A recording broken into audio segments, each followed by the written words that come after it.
Good morning students. Today once again welcome back in your English class, and today we will complete the remaining part of the chapter Indigo written by Louis Fisher. Today's date is 22nd. मैं आपको बताया था कल के last part में कि किस तरह से एक कमीशन अपॉइंट किया गया इंडिगो शेयरहोल्डर्स की कंडीशन को इम्प्रूव करने के बारे में। उस कमीशन में ब्रिटिश ऑफिशियल्स से, ब्रिटिश लैंडलॉर्ड से और सोल रिप्रेजेंटेटिव यानी अकेले प्रतिनिधि पीजेंट्स की तरफ से थे मिस्टर गांधी। और गांधी जी ने 25% मनी क्या कर लिया, एक्सेप्ट कर लिया। क्यों?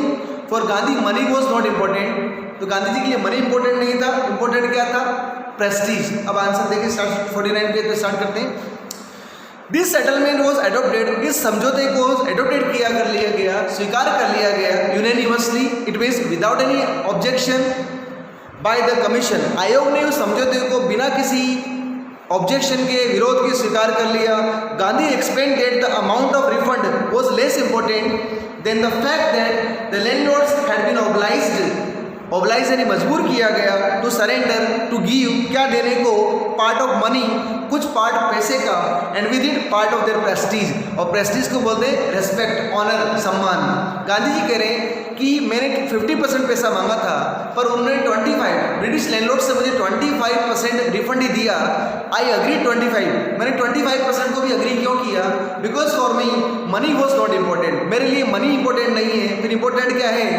विद द मनी ब्रिटिशर्स का पैसा तो गया, साथ में they lost some part of their prestige, उनकी इज्जत का कुछ हिस्सा भी चला गया। गांधी जी के लिए एग्जाम पूछेगा कि why did Gandhi accept the proposal of 25%, although it demanded for 50%? Your answer will be Gandhi ji accepted the proposal of 25% because for mister Gandhi money was not important. Then what was important?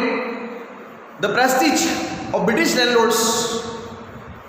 Along with money, they lost some part of their prestige. यानी पैसे के साथ साथ उन्होंने क्या गवा दिया? अपनी इज्जत का कुछ हिस्सा।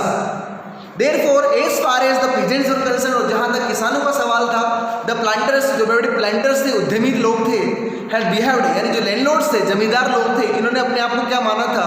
above the law, अपने आप को कानून से ऊपर मानते थे। Now the peasants, so अब किसान, चंपारण के किसान समझ गए थे कि ही हैड राइट्स, उनके अपने अधिकार थे, एंड डिफेंडर्स, उनकी रक्षा करने वाले लोग थे, रक्षक थे। ही लर्न करेज, उसमें क्या आ गया? हिम्मत आ गई, साहस आ गया, बोल्डनेस आ गई। Event justified Gandhi ji positions, और आने वाले घटनाओं ने गांधी जी की पोजीशन को साबित किया।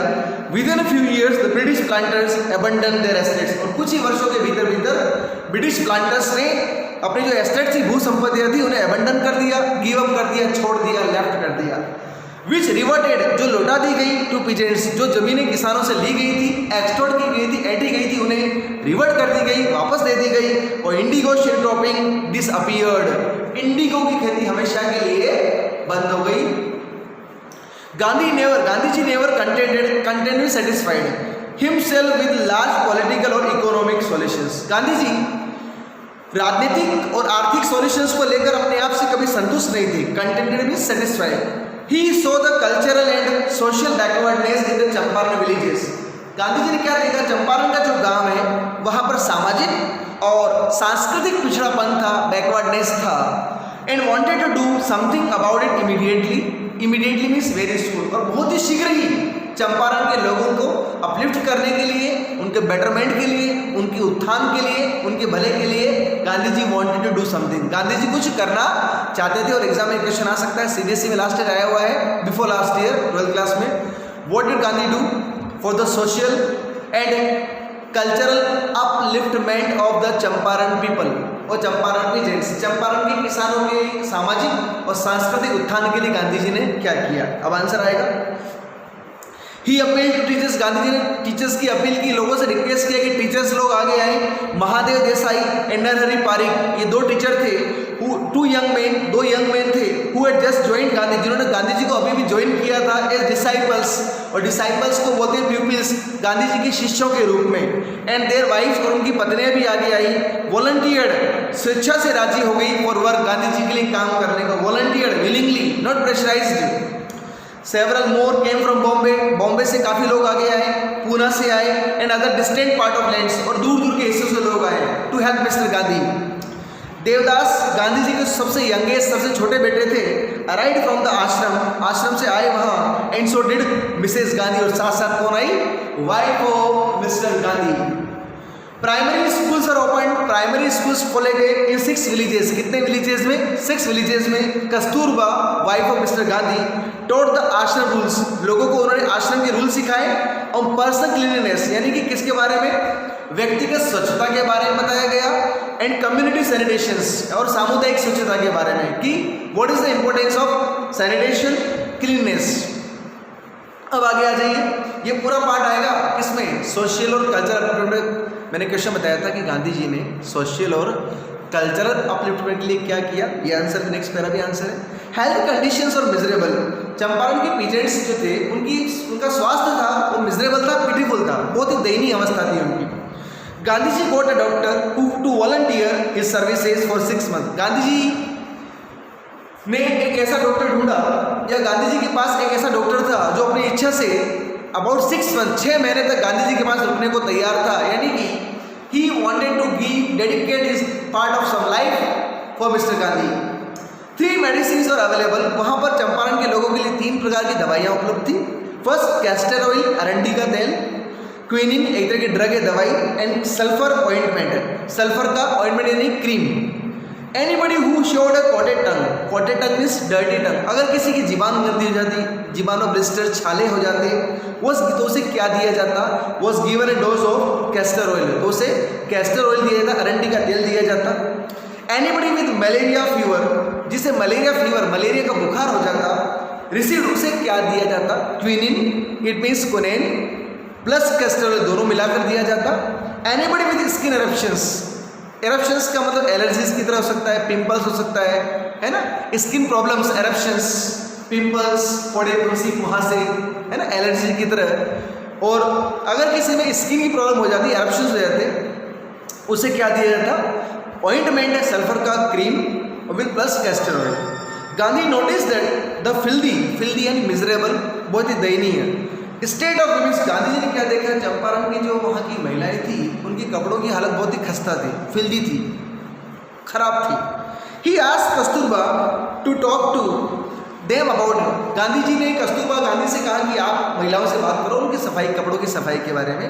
One woman to Kasturba into her hut, एक वुमन कस्तूरबा गांधी को अपने हाथ से पकड़ के, उनके हाथ पकड़ के अपने हट में, अपनी झोपड़ी में ले जाती है, और क्या कहती है, मैडम देखिए, look there is no box और कबर्ड हियर फॉर क्लॉथ्स, हमारे घर में बॉक्स कपड़ों के लिए ना तो कोई बॉक्स है ना कोई अलमीरा है क्लॉथ्स के लिए। The sari I am wearing is the only one I, ma'am आप कह रही है ना सफाई के बारे में, तो जो साड़ी मैंने पहन रखी है मेरे पास एक ही है, इसका मतलब बेटा देवर पॉवर्टी स्ट्रिकन ऑल्सो, वो गरीबी से भी पीड़ित थे। During is long stay in Champaran, Gandhi kept a long distance watch on the आश्रम, आपको पता है गांधी जी चंपारण में काफ़ी टाइम तक रुके, फिर भी गांधी जी ने अपने आश्रम पर नजर रखी।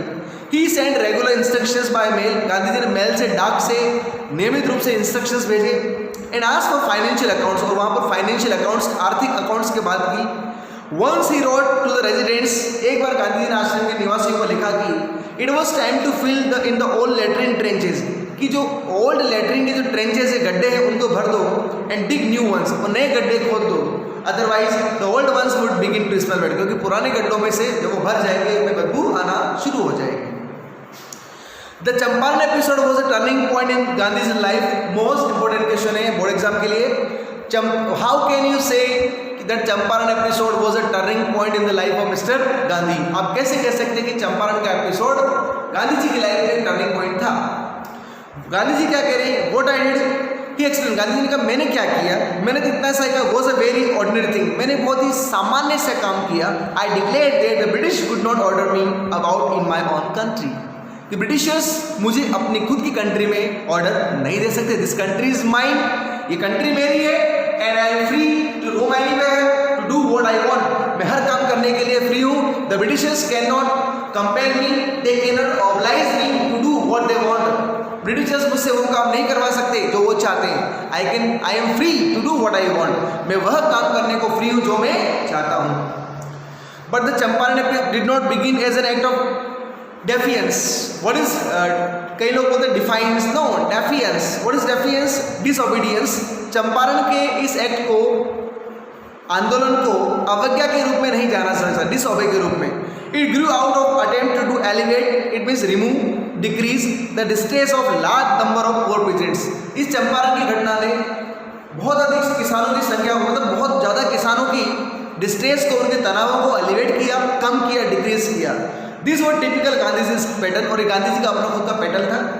हिज पॉलिटिक्स, उनकी जो राजनीति थी वो इंटरवाइंड, वो गुथी हुई थी, वोवन विद प्रैक्टिस।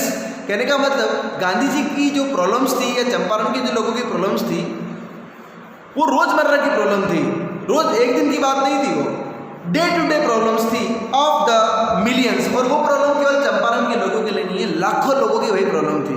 क्लीननेस के बारे में, पॉवर्टी, गरीबी। His was not a loyalty, यानी वफादारी, to abstractions. What is abstractions? Imaginary things. It was a loyalty to living human beings. Gandhi ji का वफादारी काल्पनिक चीजों के प्रति नहीं होकर इंसानों के प्रति थी। In everything Gandhi did, Gandhi ji ने हर काम, गांधी जी ने क्या किया? In everything Gandhi did, moreover, हर काम गांधी जी ने अपने हिसाब से किया। और इसके अलावा he tried to mold means develop a new free Indian who could stand on his own feet and thus make India free. Gandhi ji ने एक ऐसे भारतीय को जन्म दिया, मोल्ड किया, डेवलप किया, जो अपने खुद के पैरों पर खड़ा हो, यानी सेल्फ क्या हो, डिपेंडेंट हो, दूसरों पर निर्भर नहीं हो, and free from the fear of britishers, और उसके बाद ब्रिटिशर्स का डर नहीं हो। Early in the Champaran action, Charles Freer Andrews. अब एक कैरेक्टर आ रहा है, नया कैरेक्टर, नया पात्र इस कहानी का, इसका नाम है चार्ल्स फ्यूर एंड्रीज। और वो कौन थे? The English pacifist. पैसिफिस्ट क्या होते हैं? शांति दूत, a person who broadcasts the message of peace, जो शांति का मैसेज फैलाता है। Who had become a devoted follower, जो गांधी जी का एक समर्पित अनुयायी बन चुका था, और वो एक ब्रिटिशर था। Came to bid, वो गांधी जी से विदा लेने आया, farewell before going on a tour, not tour of the Fiji Island, क्योंकि चार्ल्स की ड्यूटी कहाँ पर थी? फिजी आइलैंड पे थी, एक आइलैंड जिसका नाम था फिजी आइलैंड। तो जाने से पहले गांधी जी से वो अलविदा कहना चाहते थे, because he was a dedicated follower of Gandhi, क्योंकि गांधी जी के समर्पित क्या थे? अनुयायी थे। Gandhi ji lawyers friends thought it would be a good idea for Andrews to stay in Champaran and help them. Andrew was willing and इच्छुक इफ गांधी अग्रीड। इसमें कहा गया है, लिखा गया है कि जो लॉयर्स थे वो चाहते थे कि चार्ल्स गांधी जी के पास से रुक जाए, क्योंकि वो एक ब्रिटिशर था, और वो जानता था कि वो लॉयर्स जानते थे कि अगर ये हमारी हेल्प करेगा चार्ल्स, तो हमारी काफ़ी ज़्यादा हेल्प हो सकती है, क्योंकि वो ब्रिटिशर है। बट गांधी जी ने वेहेमेंटली, यानी बहुत ज़्यादा अपोज्ड, बहुत ज़्यादा अग्रेसिवली इसका विरोध किया। गांधी जी ने क्या कहा? नहीं, चार्ल्स यहाँ नहीं रुकेगा। You think that in this unequal fight, इस असामान्य लड़ाई में, it would be helpful if we have an Englishman on side. This shows the weakness of your heart. Gandhi ji कह रहे, अगर आप आप लोग यह समझ रहे हैं कि अगर एक अंग्रेज हमारा साथ देगा इस असमान लड़ाई में, आप ये सोच रहे हैं अगर चार्ल्स के अंदर आप एक मदद की तलाश ढूंढ रहे हैं, तो इससे आपके मन की, दिल की कमजोरी नजर आ रही है। द कॉज इज जस्ट, ये जो कारण है बिल्कुल क्लियर है। And you must rely upon yourself, और आपको अपने आप पर निर्भर रहना पड़ेगा, न कि ब्रिटिशर्स पर, टू विन दिस बैटल, इस युद्ध को जीते। गांधी जी कह रहे हैं instead of relying on others, दूसरों पर विश्वास करने के बजाय, you must rely on yourself, आपको अपने आप पर विश्वास करना होगा, अपने आप पर निर्भर रहना पड़ेगा। You should not seek means try to find out, a prop means help or support in Mr. Andrews because he happens to be an Englishman. Gandhi ji कह रहे हैं आपको मिस्टर चार्ल्स एंड्रयूज में तलाश या हेल्प करने की तलाश नहीं ढूंढनी चाहिए, क्योंकि आपको लगता है वो इंग्लिशमैन है। No, he had read our minds correctly. Rajendra Prasad ने क्या कमेंट करते हुए कहा कि महात्मा गांधी ने हमारा दिमाग पूरी तरह से पढ़ लिया था कि हम चार्ल्स एंड्रयू फियर्स को वहाँ क्यों रोकना चाहते थे, क्योंकि ब्रिटिशर था और गांधी जी का डेडिकेट फॉलोवर था और इस बैटल में उनकी हेल्प कर सकता था। And we had no reply, और कह रहे हमारे पास गांधी जी का कोई जवाब नहीं था। Gandhi in this way taught us a lesson of self reliance. Gandhi ji ने इस तरह से हमें कौन सा लेसन सिखाया? आत्मनिर्भरता, सेल्फ डिपेंडेंस, सेल्फ रिलायंस, आत्मनिर्भरता, इंडियन इंडिपेंडेंस, भारतीय आज़ादी, and help to share croppers, और शेयर क्रॉपर्स की हेल्प करना, वर ऑल बाउंड टुगेदर। ये सब चीज़ें एक दूसरे के साथ बाउंड थी, बंधी हुई थी। Students, the questions of this chapter we will study, we will discuss all the questions tomorrow. Till then, thank you.